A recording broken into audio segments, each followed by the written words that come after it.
এই মুহূর্তে দর্শক আমাদের আরো একজন সহকর্মী যুক্ত রয়েছেন, আল বেরুনি হলের যুক্ত রয়েছেন আমাদের হাসিবুল করিম বিজয় সহকর্মী। তিনি আসলে তার মাধ্যমে জানাতে চাই সেখানকার সবশেষ তথ্যগুলো। বিজয়, একটু জানাবেন যেখানে আপনি রয়েছেন আল বেরুনি হলে, সেখানে ভোট গ্রহণ কার্যক্রম শুরু হলো কিনা এবং সেখানে ভোটারদের উপস্থিতি এই মুহূর্তে আপনি কেমন দেখছেন? রেজা, এখন পর্যন্ত একজন ভোটারও আল বেরুনি হলের এই কেন্দ্রে আসলে ভোট দিতে আসেনি।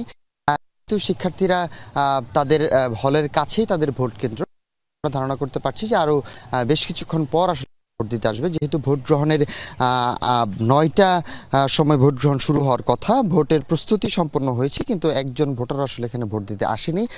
আমি যদি একটু দেখাতে চাই, পরিবেশ কিন্তু বেশ শুনশান, একজন শিক্ষার্থীও আসলে এখন পর্যন্ত ভোট দেয়নি। তবে আমি আপনাকে একটু জানিয়ে রাখতে চাই, নির্বাচনের ব্যালট পেপার ছাপানো হয়েছে 13,300টি এবং ভোট গ্রহণের জন্য 21টি বুথ থাকবে, যাতে 21টি কেন্দ্রের 224টি বুথ থাকবে। আর আল বেরুনি হলে